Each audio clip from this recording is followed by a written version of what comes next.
me. This is JJ and Alex. I made a name for myself. I told you I won't be denied. As you wrap up your day, it's time to get your fix of the teams you live for and the sports you love. This is JJ and Alex, presented by G2G Bars on 97.5, the KSL Sports Zone.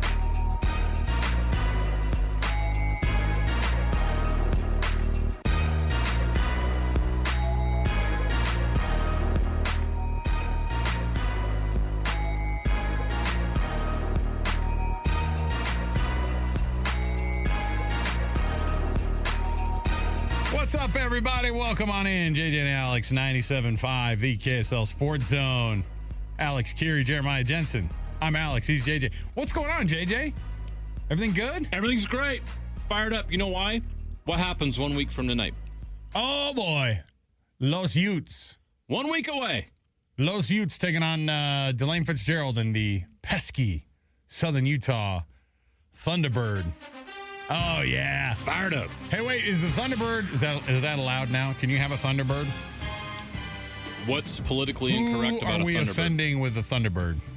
You know what they're going to do? It's the Thunderbird, but it's going to be the car, like the Pontiac. You know what I mean? Was it a Thunderbird? We can't have animal mascots anymore because of cruelty to animals. You know what? I don't think Pontiac is Pontiac's no longer with us, right? They go out of business? Oh, I mean, it's one of the many GM. Is Saturn still around? Yes, Pontiac went out of business in 2010. May she so, rest. yes, you didn't kill Pontiac. They did them to themselves. Listen, you played yourself, Pontiac. You got to pump out more of those Firebirds and Thunderbirds, man. The last Pontiac, a white G6, was assembled in January of 2010. Who's driving that one around? Oh, my goodness. The G6. No, Same the guy that has a Yugo in his garage. No, yeah, the Thunderbird, I think, is a Ford thing. So there you go. The Thunderbird. Yes, the Thunderbird is a Ford vehicle. Boy, it looks terrible. The newer versions, the 2005, that is dumb. Don't buy one, okay? So I'm just saying, I'm glad that it's a real Thunderbird and that it's politically correct. It's not politically correct to change the mascot to an actual terrible car. So there you go. And Pontiac's no longer with us. See, you learn something every day. Yeah, that's why you listen to JJ and Alex. Every day, 3 to 7. When did Saturn... Did you drive a Saturn, Jeremy? Oh, you made it look like you were, disappointed by the whole thing. You seem like a Saturn guy. Nobody knows what that means. What does that mean? Oh, my goodness. I even forgot. I haven't said the word Saturn car in decades. All right. We've got tons to get through today. We could go through one of these days when things are slower. The worst car that's gone out of business. Oh. Yeah. Yeah, it's got... what did Mitt Romney's dad run? Was it AMC? Yeah, AMC. Yeah, that wasn't a very good brand. It was the old Jeep. They used to own Jeep. American Motor Company. Ford made the Edsel. All right, anyway. See, these are all the kind of stuff that... This isn't car talk. And if you have a car talk show, you have to talk like that. Like a bunch of guys from Brooklyn talking about cars. Don't trust my brother. Don't trust my brother. I used to listen to those guys. I loved it. I loved that show back in the day. All right.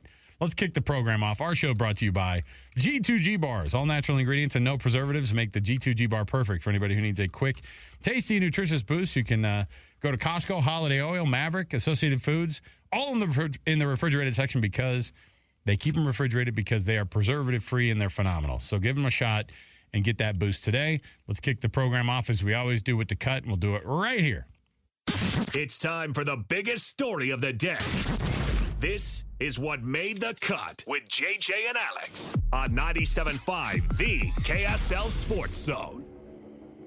And this portion of the show, the cut brought to you by Trajan Wealth, TRAJAN Wealth.com for all your local trusted financial fiduciary needs. Trajan Wealth. All right. Very first one off the bat here, because this is we've got a lot going on. I want to say that Kyle Whittingham is Whit not going to talk to the media anymore, like until probably post game. Not this Monday? Yeah, Monday. It's game week next week. Yeah. Oh, that's right. He'll do his weekly press conference. Players will be made available on Monday for the final time before the game. Okay. And then Bloody Tuesday, and then Don't Talk to Me Wednesday, and then Game Day Thursday.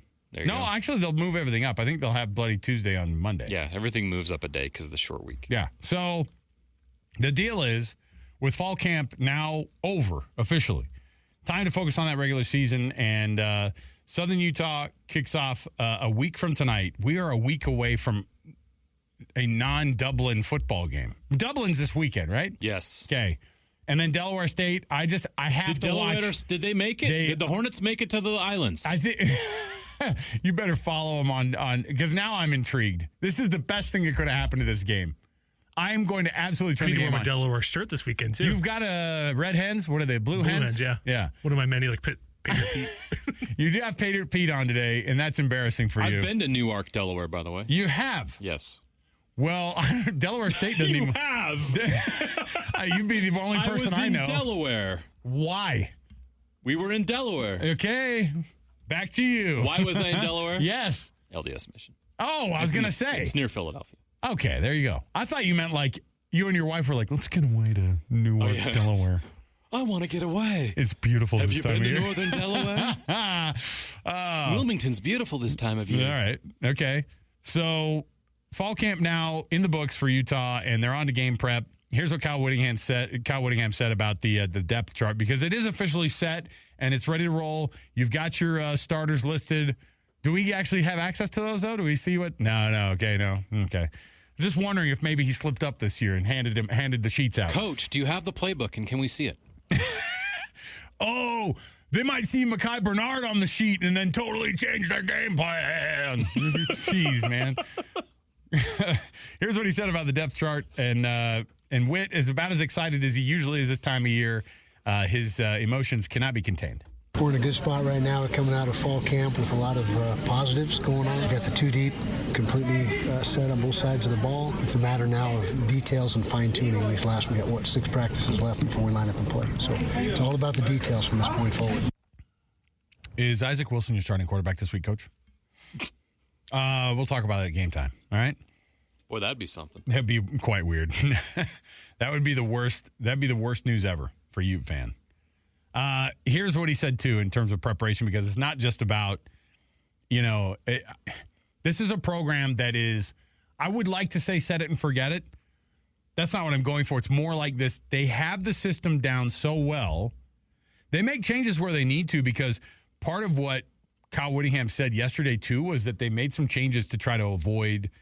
They had the worst luck last year with injuries. Now, you can say we're going to try X, Y, and Z to not have injuries, but these guys are flying around. It's really hard to, but they have had a massive reduction in injuries, and I think that's why you're able to have things like working on the small stuff, which is what he talked about as well. Just precise alignments, precise techniques, just refinement of everything that we're doing. It's not any one thing. It's just everything continuing to get tighter and tighter as far as fundamentals and techniques and alignment and assignment. Boy, think about how bad we were off last year. We knew Brant Keithy was going to be out. We had no idea that at this point last year that Mekhi Bernard would be out for the rest of the season. That, essentially, did he come back and play in the bowl game or no? Mekhi did. Yeah, he did. Yes, he did. But essentially gone for the full season. Lander Barton, of course, was out for the whole year. Junior Tafuna was a long injury to deal with. So many names. Connor O'Toole, same thing. Lots of guys on this list that are your premier names of your program. Yeah. And this year they don't have to deal with all that. It must be. I mean, that is huge. And no injury. Was there a significant injury in camp that we even had to discuss or talk about? No. I mean, they wouldn't discuss them unless they were season ending. But they lost Lavani Damuni in spring, and that is it. That's all. Right. Right? Has there been a key guy on the two deep that they have lost since then? I don't think so. No. Stark contrast to last year when guys got banged up. Yeah, you could do all the science, you could do all the research too, and be like, well, we did X, Y, and Z, and this is what worked. But I think he kind of was like, from what I had heard yesterday, because I think I listened to, I think DJ and PK playing a chunk of it, and it was like, yeah, the way that they were able to reduce it, they don't. It's not one particular thing, but they did study some stuff. I love that, too. They're like, we're not going to give away the secret of not being injured. Thanks, Coach. Secrets. You know what it is? It's that soccer spray. You guys know what I'm talking about. Hey, it's worked for centuries for soccer players. They get them on the ground there. I don't think a soccer player's ever had an injury. What's hurting, Coach? I think my ankle's dislocated. Hold on. Shake it up. You good? Oh, yeah. I'm better. It's a miracle. Here's what he said also about The players are over it, too. And this is something we talked about with Sly yesterday. JJ is just like, these guys are over the camp slog because that's what it is. They're over it. The media's over. The fans over it. Let's play some football, right? Yeah, that's exactly right. Here's what they said about wrapping camp up and how the team is excited to actually play somebody else. Without a doubt, yeah, it's time to hit somebody else and to compete. And the offseason has become so voluminous now with all the player-run practices as well. I mean, they've played a lot of football just on their own, not played, but practiced a lot of football the last, 8 months. And so they're definitely ready to line up and play somebody. Okay. One of those guys that we're hoping to see a lot of this year, and frankly, part of that wideout group that we're hoping to see make an impact for this Utah team. Every year at this time, JJ, we're wondering if this is going to be the year of the wide receiver for Utah and what Andy Ludwig's got planned out. Money Parks, one of their weapons, talked about the offense, and Cam Rising obviously being the center of that and how good it is having back. Just great having a general back there, having the offense running and clicking as the way we used to know it is. So it's a great feeling. At this time last year, what were they doing? They were toggling between – because going into Florida, and you remember the Florida game plan, it was like, hey – they went up top to Money Parks, by the way. Was it the first play of the game or was it at least the first series? It must have been the first play. I think it was boom. Right over the top, 75 yards or 65 yards, whatever it was. And everyone was like, okay, the pig farmer's back. But then you start to see Nate Johnson getting rushes. He was being stifled, and then he gets and then he breaks out and gets a 28-yard touchdown run that game. And you're kind of like, all right, this two-headed monster thing might work. After the Baylor game, everybody changed their tune. They're like, this is awful. Oh, man. And that's some of the worst quarterback play. And if you look at the quarterback ratings, it's below 10 for each player. Yeah, and it was brutal. I think that last year, the game, so I think it was before I want to say that Nate Johnson got the start after that, right? He got the start after the Baylor game because then they played Weber State the week after. They won 31-7, fine. Then they had that ridiculous 14-7 game against UCLA that was not great football to watch. But the game that really made everybody go, I don't think you got the right guy with Nate Johnson was that Oregon State game. That's when everything went south. Because then it had been 2 weeks in a row of a total of 2 touchdowns, and they needed to get that swagger back. The fact is that last year – oh, we're going to have to find this. I forgot to freaking tell you about this. Caleb Williams talking about he has no idea. You got to find that. Caleb Williams. Did you hear it? Yeah, it was Barstool. It was with Barstool. It was Big Cat. It was Big Cat. And Big Cat was like, dude, if you play Utah at night, you're going to lose. Yeah. You play him during the day. So Big Cat's a gambler, yes, like our producer Jeremy here. And he bets against the Utes on day games, and he bets on the Utes at night games. When it's night. And it's that game, working out really well right, for him. In that game in particular they brought up, he was like, yeah, you started during the day, which is when they were up. They were up. And then it gets to nighttime and they end up losing. So that's what ended up in USC. They still beat USC down there at the Coliseum, even though and the Oregon game was a wake-up call. The Washington game was an absolute weird game. That game made Bo Nix a lot of money. Arizona, at that point, the Utes had just been totally spent. That's when the injuries totally caught up with them. At that point, that Arizona game was when everything hit the fan. Did everything they could against Washington. It wasn't enough. More guys got hurt, and the team got sick, and that was just kind of – they weren't in the race anymore. They basically eliminated them, and then, the rest of the season played out as it did. But, yeah – it just shows you just how important that quarterback depth is. Gosh, you got to have good quarterback play. Yes, and then they play in the bowl game. Do you want to know Bryson? That bowl game was. You want to know Bryson Barnes' stats during that bowl game? What was his quarterback rating? Oh, I don't know what the QBR is. Although Coach Witt loves it. 8 for 13 for 55 yards and 2 picks. His QBR was 5.6. Not good. So, and they lost. By contrast, the starting quarterback for Northwestern, Ben Bryant, had a 74.8. So you see the difference. Yeah. Not good. The Utes didn't even they had 211 yards of total offense that day in the bowl game. It was not this is not how you want it to go. If you're going to be a top program like Utah, you can't have that much of a fall off when somebody gets hurt. You can't. But it also shows you too, you have this phenomenal defense and you're going to have a year where you go 8-4 in the regular season despite the fact that you have nothing going for you on offense.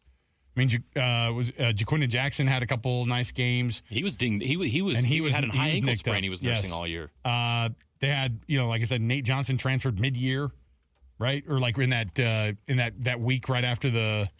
It was before the Colorado game. That's right. So it's just a wild. It was a wild. I know you don't love to hear this, Utah fan, because it's not fun to think about 2023. You should feel phenomenal about the result and know also that this year there's no way you can go anywhere else but up. I mean, you're just going to do so much better this year if you've got Cam Rising and Brant Keithy. And, like, they're fighting over who the starting running back should be. When last year they're like, you want to do it? Remember this? I mean, it was who just got like, left? Jaquindon Jackson, get in here. Nate Johnson, we're going to run you a ton. You're going to be a quarterback. We're going to run you 14 times, right? So, okay, we have the any curse words in there? Okay. This is Caleb Williams. I just love that they brought it up and really just listen to the tone in his voice. You can't see it, but there's a little bit of a 1,000-yard stare on Caleb Williams' face because he's bringing up some bad times with Utah. He was what in his career? 0 for 3 against the Utes? Yes. Here's what it sounded like. Utah. Can you tell the difference when it goes from day to night there? Because I have a theory that if Utah, like you tell me Utah's playing a game, you just tell me what time they're playing. Because if it's nighttime, I'm going to bet on Utah. If it's daytime, take the other team. And you had that one game where we started in day, ended at night. and you guys were awesome in the first half. We had 2 of them. Yeah.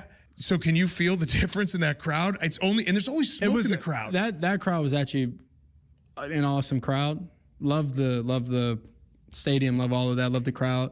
But man, They're a tough football team. I mean, I don't know how we didn't win any of them. It got dark. Yeah, I mean That's literally all it was. It was Pac-12 after dark. Yeah, after dark. Yeah, it was tough. The 1,000-yard stare. Now, just play the very beginning of that when he goes, Utah. You hear Caleb Williams go, ugh. Listen to it. Utah. Can you tell the difference? Did you hear it? Someone needs to take that clip. Can you tell? I might take that clip, and as soon as it gasps and go, you got to start playing Simon and Garfunkel's Hello Darkness, My Old Friend for the rest of the interview. And you just like bring down the actual conversation. That's the last thing that Caleb Williams wanted to talk about for the rest of his life. My gosh. That was actually a really good crowd. Like, it is, I don't know how we didn't win one of those games. I mean, he's just flabbergasted. He's like, I'm Caleb freaking Williams, man. I beat everybody except for one dude. No, you don't. Except for one dude. Kyle Whittingham rolls up and goes, thank you very much. I'm in your head. You're welcome. So just imagine last year what it was like and how right now, before every season when everybody's undefeated, it feels great because you're like, hope springs eternal. It's amazing. But last year got dark real fast. And we were trying to convince ourselves throughout the entire season, JJ, that everything was okay.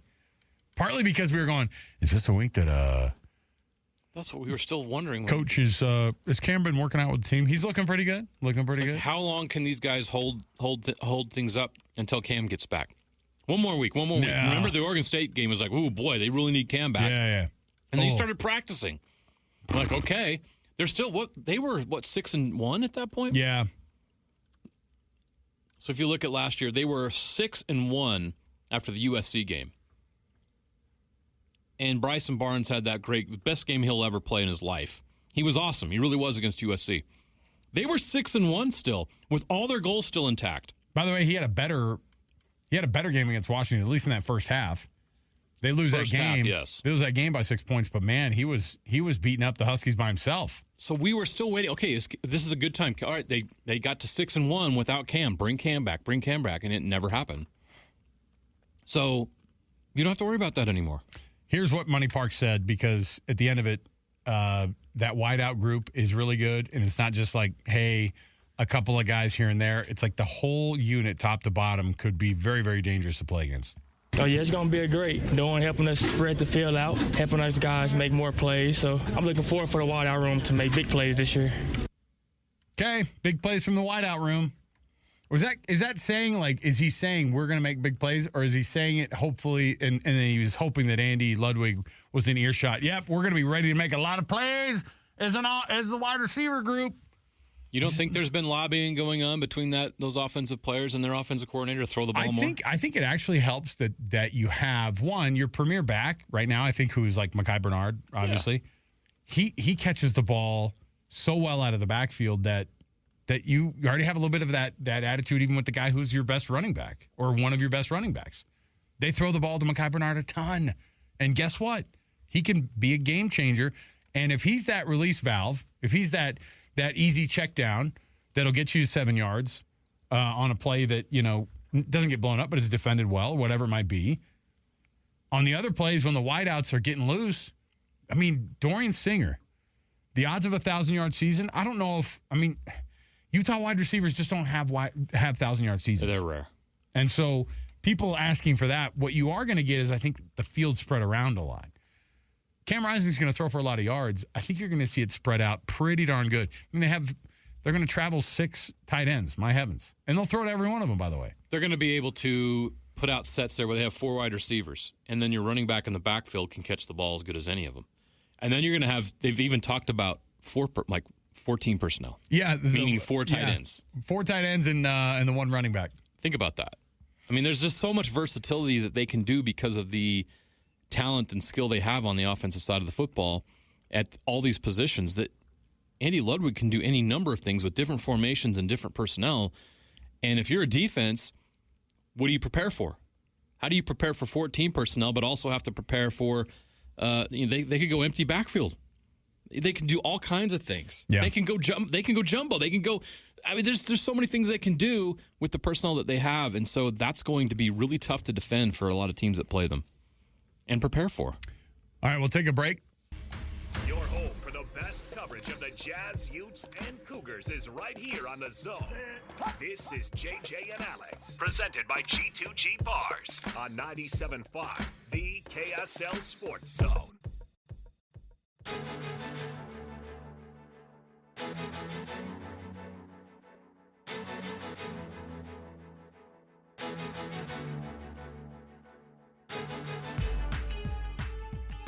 All right, everybody, welcome back. It is JJ and Alex. Happy to have you along with us on the program here. Last segment, we were listening to a bunch of sound from Kyle Whittingham and some from Money Parks, wide out for the Utes. And fall camp has made way for actual game prep, which is the space that, of course, Coach Whittingham wants to live in with his guys, where it's like actual prepping. These guys are so sick of being in camp, and so it's a really cool thing to be able to actually get to the point now where we are in game prep mode. I think BYU's camp shut down yesterday. Final day of camp was yesterday, I think. So That's correct. Everybody's in full game prep mode across the state, and that means we are that much closer to college football in the state of Utah. By the way, you can nominate your youth sports volunteer that you know for the Hercules Hero of the Week. We've been getting awesome nominations, okay? In about an hour, we're going to roll out this week's winner of the Hercules Hero of the Week. And you can do what the nominator did this week. That nomination came in. We've got a winner, and it's somebody who goes the extra mile for the youth sports in their neighborhood. And that's exactly what this story is going to be, and we'll roll that out next hour. What do you get after you submit that nomination? Go to kslsports.com/contest. That's kslsports.com/contest.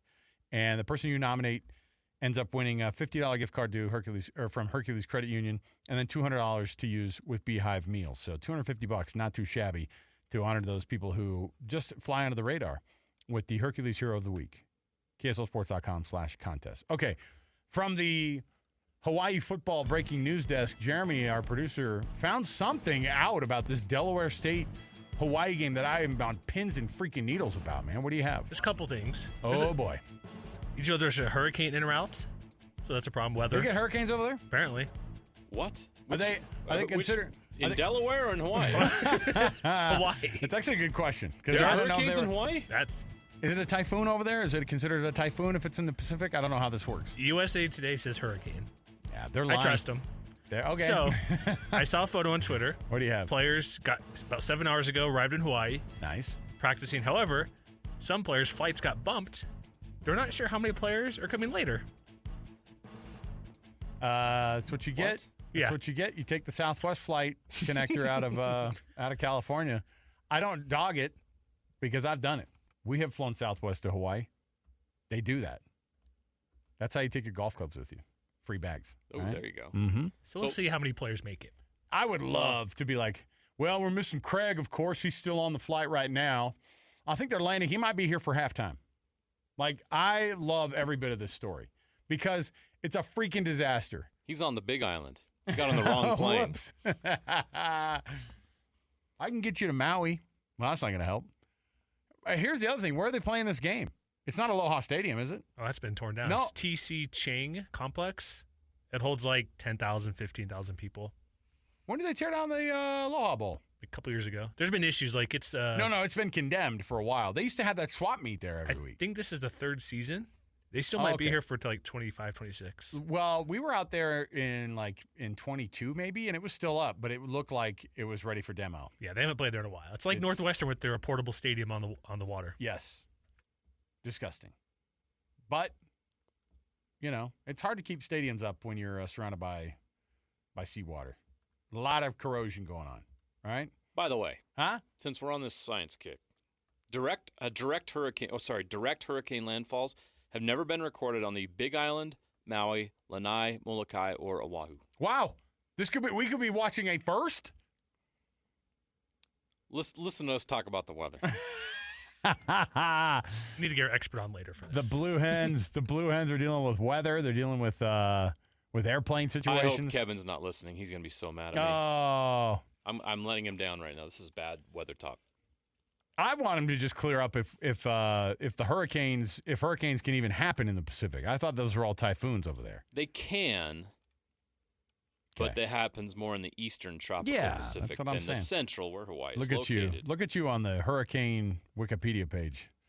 That's all I'm doing right now is reading what the screen says on it right now. So I have a son named Harvey, and when Hurricane Harvey made landfall and just absolutely devastated like Houston and part of Florida, and all the headlines read, Harvey crushes the South. I was like, Harvey, don't be excited about this, but this headline has your name in it. For a second, I was going to say you named your son after a hurricane. No. That could be kind of sick. No, because every once in a while your name will pop up on the hurricane naming. All right, so here's what we got. College basketball coaches say that BYU has one of the best NIL situations in the country. So some anonymous coaches were asked if they had to make a list of 3, who are the teams that are #winning. That's a Charlie Sheen reference, right? hashtag winning the NIL situation. 30% of the ballots, and only Arkansas and Kansas ranked higher in terms of an NIL edge. Perception is reality. JJ, we've been in this business long enough to know that, if the other coaches feel it, and we have felt it's hard because when we're in the market, it's hard for us. We get a little bit of a myopic view. We go, oh, yeah, BYU's doing awesome down there. Oh, KYU, man, they're figuring it out. Oh, you know what we're going to have to do? We're going to have to get a download from Mitch Harper maybe one of these days about, because I think they had a little meet and greet with the media with Kevin Young down at Riverside today on Provo. Shaking hands, kissing babies, kissing basketballs. And guess what? When everybody in the country sees what you're doing, BYU, and the reason that it really pops up, JJ, is because of the recruits that they now have to battle BYU for, which they've never really had to do in the past, Which is probably blowing the minds of people at these schools. Like, we're battling who for this recruit? Wait, AJ DeBansa, his last visit is where? To Provo. They've got to be going out of their minds. You've got to be kidding me. What? Just tell them about how weird the honor code is. That'll get them. It's like, no. Duke's got to compete with BYU for AJ DeBansa? Yeah, man. I don't Millions think of Duke dollars. was in his top whatever. Were they? Oh, no, it was North Carolina. I think of all the schools, it was Kansas, Kansas State, North Carolina. On this list, I'm a little deeper in this list because I want you to get perspective on just how impressive this is that BYU is number 3 on this list. So, yeah, no dude. They're ahead of Kentucky, where Mark Pope just went. Sorry, Mark Pope. BYU's 30.6%. Shout, the Cougars around. Oh, yeah. We all know how much Sly loves BYU football, BYU basketball. I actually love the promise of BYU basketball. So he actually Sly's does onto love it. something here Okay. because I'm looking at this list, and here's these programs. Alabama was just in the Elite Eight, right? Mm-hmm. That's a really good program. Louisville, Baylor, all below BYU. Indiana below BYU. Texas Tech. Oh, boy. Here's where the big ones come. Duke. UConn. North Carolina. Oh, my gosh. Texas, Ohio State, Memphis, Tennessee. These are These programs. are the Blue Bloods. These are programs that never lose to BYU in anything basketball related. And according to this poll, BYU has the third best NIL situation in the country, ahead of all of those blue blood schools. So when they say NIL situation, are they just talking about like how much money? How much money Ryan Smith can? How much throw money at the can be program? offered to these players to get them to come, to entice them? Which is what it's all about. What these kids are human beings, and they have a chance to set up their families with this before they even get to the NBA. And the NBA is not always promised. What if they don't work out in the NBA and they don't get past that they don't get that rookie extension? Or whatever it might be. Okay, here's how the question There's was a lot asked. of money to be made here. So here's how the question Seven was. figures for some of these kids. And it's going to be, it is life-changing money. Going to BYU for A.J. DeBanza would be life-changing money that he's also going to get in the NBA. For sure. That's different. But 7 figures to somebody is not, that is not, you can't take that lightly. It changes the entire, how the family lives. It changes everything. And by the way, it will prep him for the world of Supermax contracts and figuring out that whole negotiation game. By the way, just a little suggestion, AJ DeBanza. Your dad shouldn't be he can be your agent now when you're trying to find a school. I would suggest you I think the NBA makes you have to have like these financially, like either a certified financial planner or somebody AJ better have a Roth IRA. You can't get, by don't the time have he dad enrolls do in this. school. Don't have dad do this, all right? Take care of that money. Don't have Don King do this, and don't have Don King. Your dad do this. Is Don King still with us? No, he's not. I'm pretty sure he's dead. All right. The question was asked, though, JJ. Here's the actual question. Oh, Alex. No. Is he 90? Oh, Alex. Trying to kill off Don King. You did it again. How is he still alive? He has all that money. He's 93 years old. He can buy his way to happiness with all that Mike Tyson money. Don King, born in 1931, is still alive, Wow. 93 years old. You are trying to kill Don King. He probably deserves it. Yeah? You did it again. He is still with us. All right. Yeah. Talk about great human beings. Laughing all the way to Good the job. bank. Yeah, not a good person. No. The question was asked, though, on that survey like this. So here's what they had to take into account. Tell us which schools you believe have the best NIL situation based off of what you encounter and what you hear on the recruiting trail. So the whispers of BYU's ability to recruit and to get to guys and to say, hey, we're going to make an offer to you. An offer to somebody who we never would have offered before. The embracing of the one and done. Now, you got to be careful. The balance of the one and done versus having kind of long-term veteran leadership and all that stuff, because that still is what BYU needs to do. You can't go full Calipari on this thing and just do the one and done situation until the end of time, because it doesn't build a lasting situation. Everybody knows who Kentucky is, but they also know that they massively underperformed compared to what they could have done because they were so focused on getting those one and done guys, and the one and done guys were just so focused on getting in the NBA. So it's just a crazy world that we live in now. All right. This is interesting. Give me before we go. Give me some more. Other programs that received at least one vote. Most of them are not going to surprise you, like Arizona, Florida, Georgetown, Ole Miss, Oregon, Villanova, Washington. How about McNeese State? I don't understand. Will Wade is their coach. Now, is that John Morant's old school? No, that's Murray State. Oh, that's right. I can't name one basketball. No. No, there's probably some. Come on. Give some credit to whatever their mascot is. Come on. All right, so we've got a would you rather around the corner. Hold on. Oh, you've got another one? No, McNeese State. Yes. Let's have a 4-star, so basketball. They got a 4-star recruit? So that's how you get that one 4-star recruit, and so then it's like. Well, we all know about Will Wade. Like he was part of that whole scandal at LSU with Ben Simmons, right? Okay. Joe Durmore is the most famous McNeese State basketball player of all time. Not bad. That's about it. Isn't Joe Dumars now the VP of business operations for the league, for the NBA? He's something like that. Role, he's basically like one of Adam Silver's right-hand man. Right? He's the executive vice henchman? president and head of basketball operations of the NBA. See? Look at that. All right.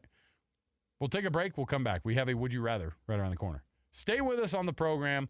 We've got tons going on right here, 97.5 the KSL Sports Zone. As JJ and Alex ask, would you rather?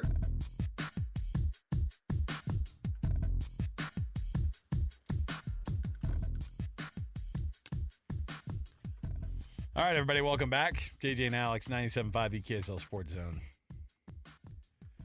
All right, I'll bite. Jeremy says he has more Delaware State, Hawaii stories. An update to the intriguing story of the, by the way, it's a 10.5-hour flight. We figured this out.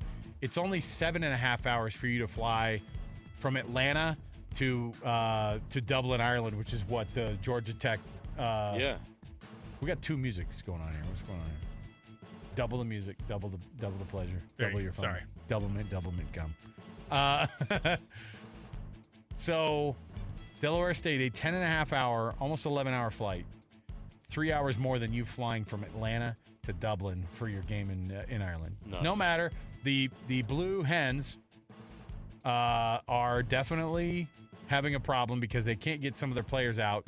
Is this an update? Are all the players going to be at the game? No, it's not that. Oh, okay. If you want to go to the game, Mm-hmm. I think this is a scheduled promotional tweet. 10.5-hour flight, correct? Yes. Their stadium holds not many people. Hawaii football is supposed to be Meh.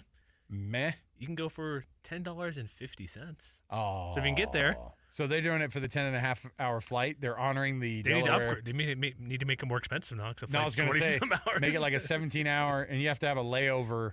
You have to sleep in the port in one of the in Portal X, before you can enter the stadium, just to make it the full experience. You have to miss a 2-minute warning because change spots. I hope guys don't make it to the game and then show up at halftime throwing their gear on. Not that I don't wish that upon them.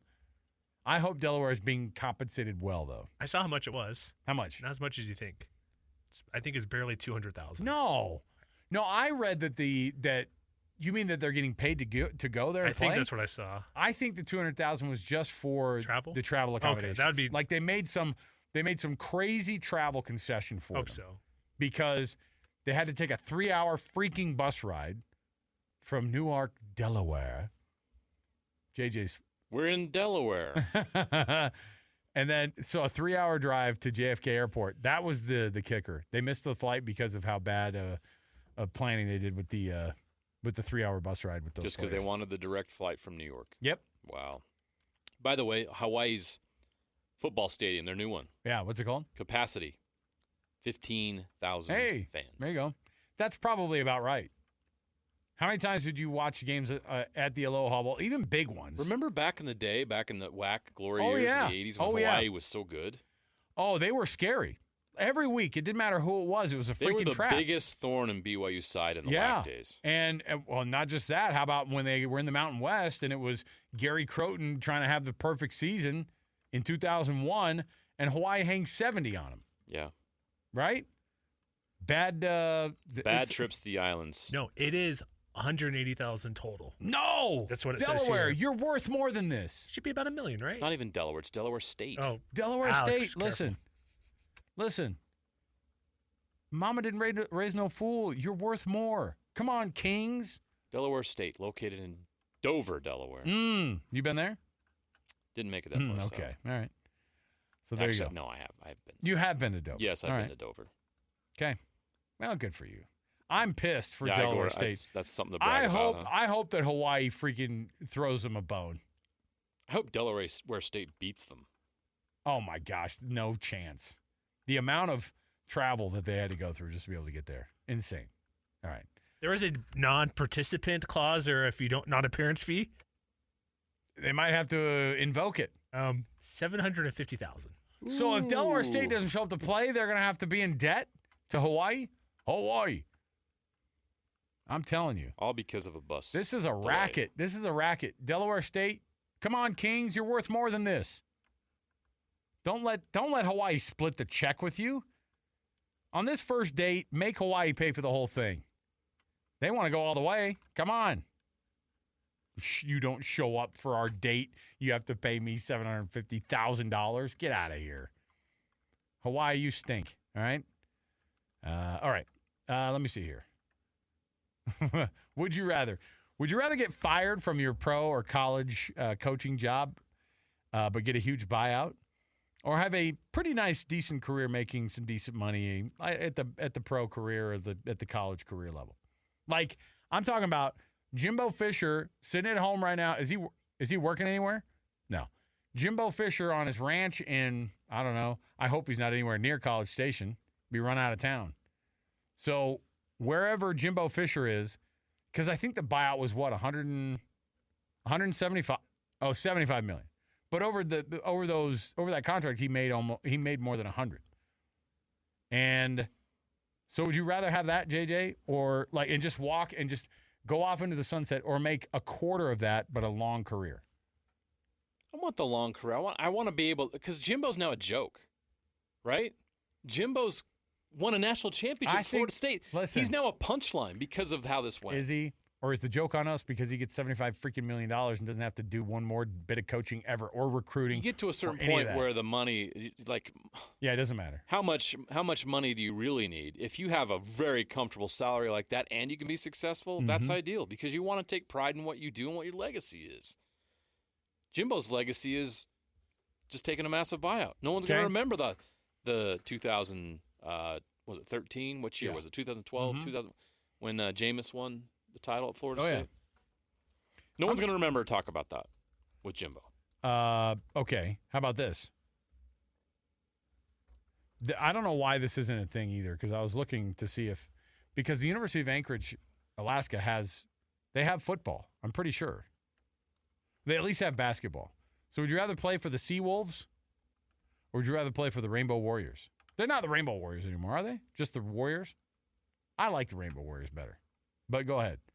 Play hoops and start at the University of Alaska Anchorage. Play hoops in Alaska or play football in Hawaii. Or you ride the bench at formerly Aloha Stadium for the Rainbow Warriors. I'm going to play hoops in Alaska. Yeah, man. Let's go. There are no college football programs in Alaska, which is crazy, dumb. right? But they do have college basketball. Could you imagine trying to ask those guys? By the way, how is it that Alaska Anchorage, the University of Alaska Anchorage, does not play Hawaii every year in basketball? They need to. They need to take the two newest states of our union need to play each other every year. Okay? I don't think the Division II basketball budgets are very high. You take a boat. You start in June. Take a boat in January? You start in June. Are you going to have Titanic 2 out in the Pacific? What are you trying to do here? Are you trying to kill off the Alaska Anchorage basketball team? Why do you hate the Seawolves so much? The Seawolves. Listen, I've seen them play basketball games on aircraft carriers, okay? They can practice on a boat, all right? And then they get to their destination, they play a couple games, and then they move right on out again, all right? Do you know what the Alaska Fairbanks mascot is? Oh, probably a moose of some sort. The Alaska Nanooks. Nanook! Now that's what is that? Indigenous? Are those the indigenous people? It's an indigenous tribe, yeah. All right. My goodness. We got to have Vidal bail us out on this. We're going to take a break, but before we do, let's get out to the warehouse and Vidal. Oh, sorry. No, I got to clear this up. What is it? What is it? It's an Inuit word for polar bear. I'm so sorry. Still has that. Still had the native flair to it, though. See, I like that kind of stuff. All right. Vidal joining us from the warehouse. Sorry, no, sorry, it's Vidal. okay. We had to clear that up. We needed to know what a Nanook was. It's a polar bear. It's all good. Hey, Vidal, listen, you rolled out some awesome deals on some furniture last time, but we're talking now about the one that is going to change people's lives, and that is the mattress that they're sleeping on right now is robbing them of actual rest. And you guys can save the day with an adjustable bed. Tell us a little bit about the adjustable bed and how people need to get into it. Let's go. Of course. Let's move into that really, really good deal. Let's call it the deal of the day, guys. So let's start early with the deal of the day. Now, on this one, it's going to be a queen size adjustable. There's a lot of people out there that still like to be really close to each other and still want the queen size, and that's totally okay. But now let's make it better with an adjustable base. Now, this mattress right here that I'm about to tell you, we had it A couple of deals ago, we had it for $14.99 for the mattress only. And this is a mattress that you're going to like. An IntelliBed G3. This is the one that you have at home. Am I correct? Yeah, absolutely. Yeah, I don't know which one JJ has, but we're both IntelliBed. I got a queen. Okay, but we're both IntelliBed guys. I know I have the Yes. G3. I don't know if that's what JJ has, but I like to think that that mine's classier. So yes, I have the G3 for sure. Well, we do G3 have sounds like the it's got an G3. engine in it. It does. No, I'm telling you, it changed my whole sleeping situation because it's go. a phenomenal bed. So we do have the G3 available in a queen size. Okay. Now, when we had it on sale, it was for $14.99. Okay. Now we got a huge truck full of queen size adjustable bases. Now this one has head up, foot up, zero gravity buttons. This is the best thing. These are not buttons anymore. This is actually a touch screen controller. This is amazing. It looks very, very luxury. Okay. On this one, it's going to have all the bells and whistles except with the massage. There's a lot of people out there that they're not so comfortable with the massage. Not a problem. Head up, foot up, adjustable zero gravity, LED lights on the bottom, US port charges. The base alone retails for $3,500. Plus the regular retail mattress on this one is $6,000. Now we had it on sale a couple of deals ago for $14.99. That's about $4,000 to $5,000. Say anywhere else, cheapest you're gonna find anywhere else. I have the exact same thing, the quality that nobody else is gonna give you for $19.99. $19.99. Boom! I hope Tom is not listening to me right now because I'm gonna get in trouble. Did you say $19.99? LED lights? All of it, man. LED lights. LED lights. That's fancy. USB port charges. Wow. I mean, you got a touch screen controller. Touch screen controller. That controller by itself is $300 to replace. We're not going to charge you for that. Nowhere even close to that price. $19.99. That's not even the price of the base by itself somewhere else. I'm blowing up the store. We're blowing up the store. Boom, boom, boom. There you go. Okay, boom prices at the warehouse. Let me tell you where it is. 1825 South, 300 West. Get Vidal to give you those deals right there in person. He's going to make a deal with you. Go in and look, go around the store, go in the warehouse part. I mean, it is the warehouse, a big old warehouse full of a lot of furniture they want to be able to get to you. You just go down, down 3rd West here in Salt Lake City, 1825 South and 3rd West. It's across from the Costco, just east of the Costco in Salt Lake and just north of Sam's Club. So go check it out for yourself, 1825 South, 300 West. It is the boom deals at the warehouse. When we come back, our own Mitch Harper is going to join us. We had some homework for him to do. We had some homework for Jeremy, our producer, to do because real football was I was getting desperate, JJ, and because College Football 25 came around, we, of course, asked Mitch Harper and our producer, Jeremy, two guys who apparently have nothing else going on in their lives, okay? So they have what do you have, the PS5? You got the PS5? Mitch, I think, has the PS5, and they both played the college football simulation of BYU versus Southern Illinois. And what we did was we proposed how they're going to have the quarterbacks line up, how they're going to work it, all right? And we'll have some results for you. We have screenshots. We have results. We're going to do it. Stay right here, 97.5 the KSL Sports Zone. Take the Zone with you wherever you go. Download the